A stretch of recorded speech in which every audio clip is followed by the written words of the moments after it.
Queen Chrysalis is a remarkable character in My Little Pony that brings chaos to the ponies of Equestria every time she appears. But while some villains were redeemed, why is Chrysalis an exception? Tag along so we can understand all of that.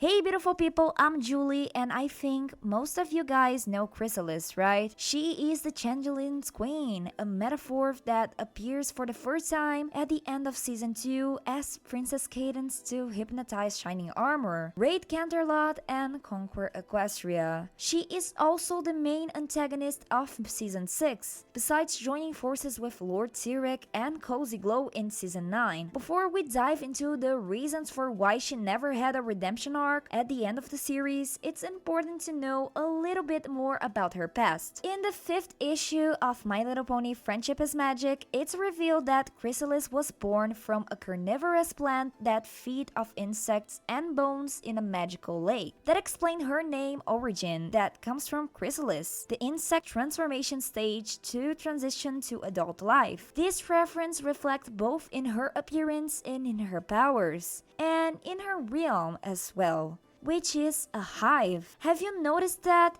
Comment it down below.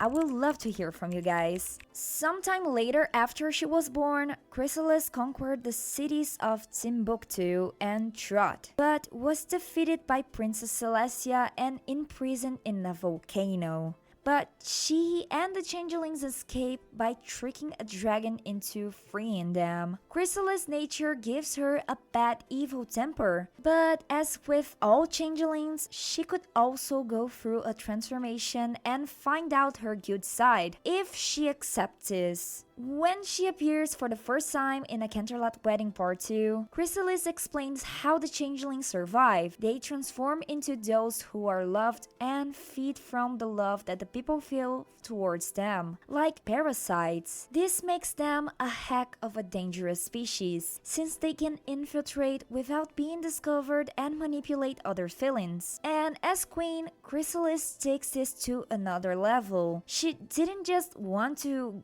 guarantee her hive survival, she also conquered Equestria in order to feed from love for the rest of their lives. Her plan was perfect. Substitute Princess Cadence and absorb all the love that Shining Armor felt for her. Meaning changelings don't brute force stuff. They use the trust and emotions from their victims against them. Luckily, she was defeated by the main 6 and the elements of harmony and went missing for a long time. At the end of season 6, we finally see changelings' true nest, and it is quite different from the cute castles back in Equestria. It's a dark place filled with caves and with a vibe that reminds me a lot of the Giant and Nest. Their Chrysalis keeps the main 6 locked in, draining all of their magic to strengthen her hive. But her plans fall apart when Starlight appears with Trixie and Discord, and the unicorn tries to tell the queen a better way of leading the changelings and acquiring love, telling her about Torx and an example, saying that he didn't need to steal love in order to survive. He managed to find it inside himself and inside others. When he does that, he goes through a total transformation that makes him change appearance, getting a shining colorful form. I'm sure that at this point everyone was shocked. No one could imagine that changelings actually had another appearance hidden inside their own cocoons. If you also were surprised when you saw it for the first time, leave a like and comment which appearance you prefer,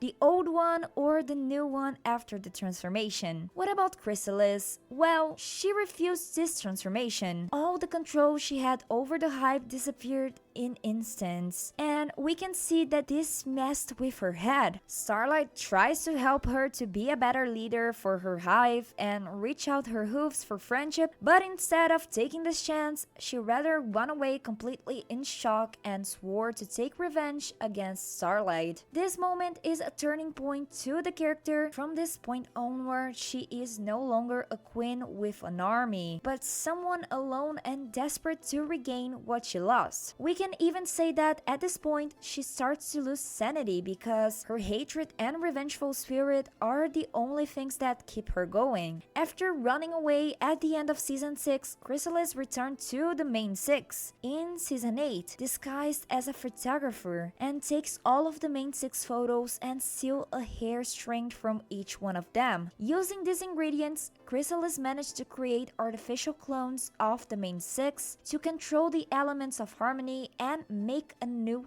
hive. But the clones don't obey her, and Twilight clone turns the other ones against Chrysalis. Before they can rebel and use the elements of harmony to their own plans, the Tree of Harmony recognizes that the fake clones and destroys them. With her plans ruined once again, Chrysalis wears revenge against Starlight Glimmer once again and leaves the Everfree Forest, staying hidden for some time until Season 9, when she teams up with Lord Tyrek, Cozy Glow, and Grogar. Everything starts when Grogar, an old really powerful villain, gathers these three to form an alliance against Twilight Sparkle and her friends. This idea was to gather the most dangerous minds of Equestria to create a flawless plan, something that no villain had ever tried to that moment. Chrysalis, of course, didn't like at all to work with a team. She was always so proud and always acted on her own, so taking orders from someone like Roger wasn't in her plans. But in the other hand, she knew that it would be hard to defeat the princess alone and take back her old power. Throughout the season, we see that this partnership isn't really stable. Tyrek, Cozy Glow, and Chrysalis have been fighting and deceiving each other since none of them trust their allies. But at the end of the day, this troubled relationship ends up working. At least until the episode The Ending of the End Part 1, when Chrysalis, Cozy Glow, and Tyrek unlock the power of the Belching Bell and become really powerful and drain Grogar's magic, revealing that he was Discord in disguise.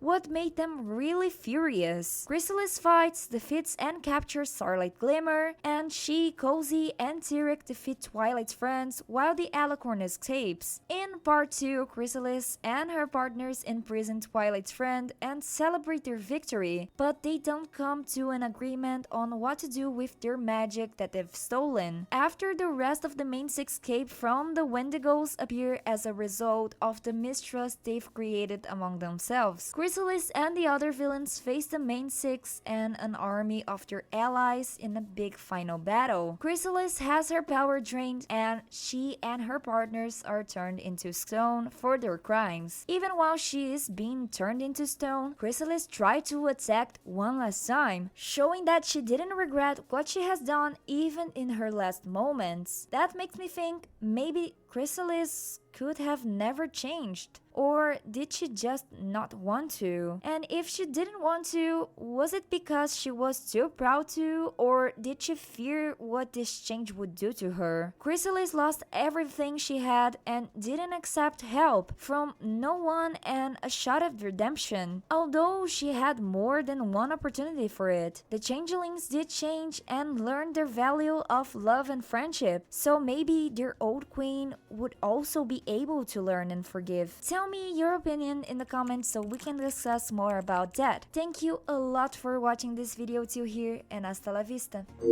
O kawari.